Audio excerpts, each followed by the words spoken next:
Hello, I'm Michael Pearson. This is The Human Condition.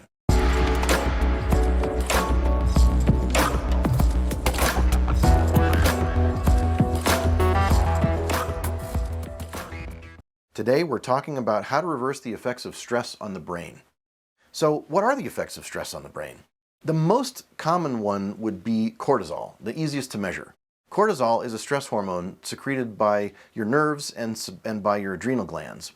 And it's a hormone that has a diurnal rhythm. And it's been well studied and well accepted that there is a diurnal rhythm where cortisol is highest in the morning around 7 a.m. and then it gets lower the rest of the day. And so as your day goes by, you have the cortisol at a much lower level.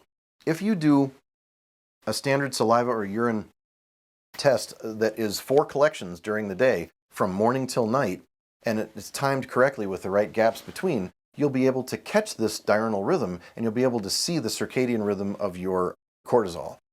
Some people will have high cortisol at one time and low cortisol at another time. So they don't suffer from high cortisol or low cortisol, they suffer from imbalanced cortisol. And that cortisol might be elevated in the morning and depressed in the afternoon compared to normal, or it might be low in the morning and flatline across the day, and it never really rises. Also, it could be low in the morning and then rise in the afternoon around 2 or 3 p.m. This is another common pattern. So people that start to have really weird feelings at 2 or 3 in the afternoon, or that can't wake up in the morning, they can't get that cortisol awakening response, which is that response within the first half hour of awakening where you feel like you're vigorously alive. If you're really slow to wake up and it takes you more than 30 minutes from dead sleep, you probably have a cortisol awakening response problem, and you probably have low cortisol in the morning. Likewise, if you wake up in the middle of the night and have to eat food, like the Fred Flintstone, have to get up and raid the refrigerator, or other cartoons that have talked about that, where you wake up in the middle of the night and have to eat a meal, you may be, waking up with low blood sugar.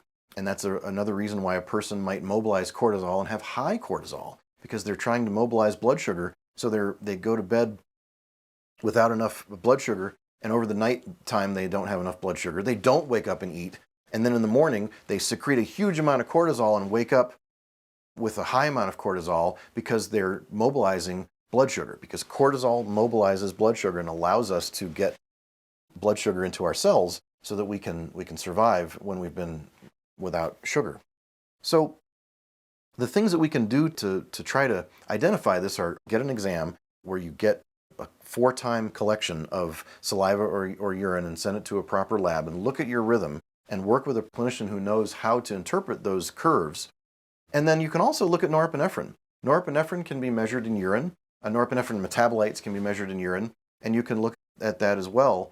And you can also look at other metabolites like neurotransmitter metabolites, dopamine and serotonin and GABA. These other metabolites can be picked up in urine.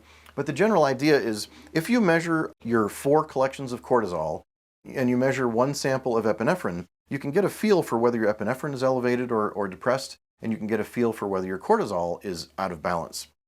One of the best solutions for normalizing cortisol is to eat omega-3s and get enough omega-3s in your diet.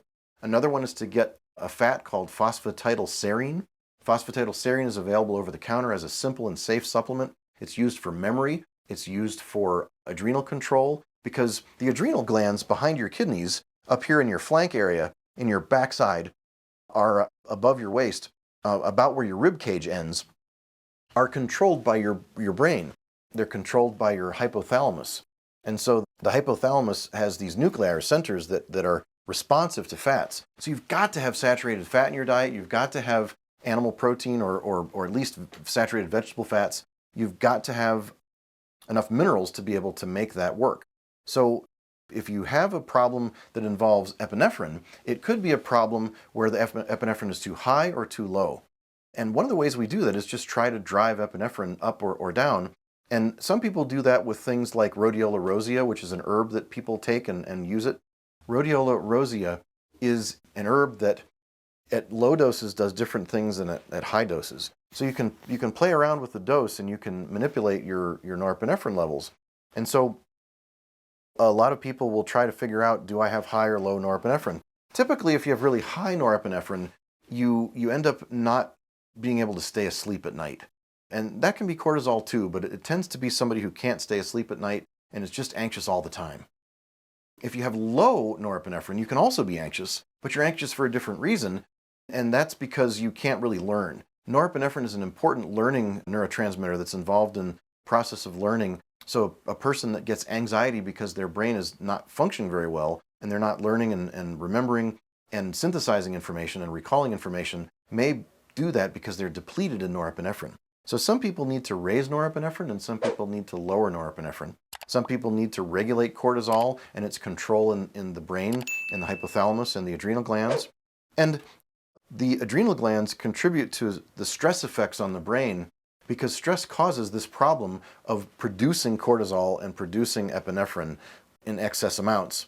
So at the early phase of a person's stress, they might secrete, they respond quite well. They adapt quite well, and they have what we often call executive syndrome. Not the executive syndrome of the frontal lobes, where the frontal lobes are damaged. This is a different kind of syndrome. It's the syndrome of executives, where executives compensate by reacting to stress, by bucking up and facing it, and they react with a very aggressive secretion of cortisol and of epinephrine and of DHEA. And when this happens, they are able to face the stress and deal with it.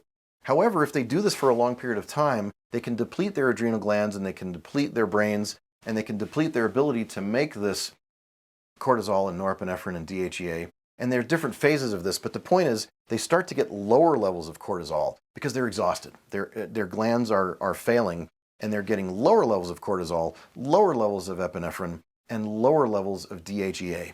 And so when that happens, they've reached a phase where they're into more exhaustion and decompensation than adequate compensation at an early phase. Now, people can do this for decades. There are people that start in their 20s as, world dominator type A personalities, and they do great for 2 or 3 decades, and then they hit a late midlife and they crash. And this is what happened to them. Now, the adrenal glands love magnesium, they love vitamin C, and they really love vitamin B5. Vitamin B5 is pantothenic acid. And so that's a very important vitamin. And sometimes a person with an adrenal problem can take 500 or more milligrams a day, sometimes 2 or 3 times a day for a period of time, a short period of time, and really bolster their adrenal effects, and they can feel a lot better. In fact, these people's stress on their brain will greatly reduce from taking B5 in just a few days, but they've got to have magnesium with it. And many times they have to have zinc too. So that's how to reverse the effects of stress on the brain. I would also add that neurofeedback is a fantastic way to help with stress. Biofeedback is a fantastic way to help the brain. And the last thing that I'll mention right now is breathing exercises. I'll give you one of my favorite breathing exercises for stress on the brain. And this is used by military folks. It's used by surgeons and pilots. It's used by anybody that has to remain in control while under stress. And it quite simply is, let your inhalations be whatever they are. Don't restrict them, just observe them and just note them. Don't stop them or control them or restrict them or enhance them at all. Just let your body suck in air, whatever it's going to do, and control the exhalation. So you control the exhalation and you count to 8. 1 Mississippi, 2 Mississippi, 3 Mississippi, and you count all the way through to 8 seconds. And that's it. You just do that to slow your breathing and to normalize your carbon dioxide exchange and your oxygen exchange. And that's a really basic way to control your stress when you're really, really stressed out, is the 8-second exhalation.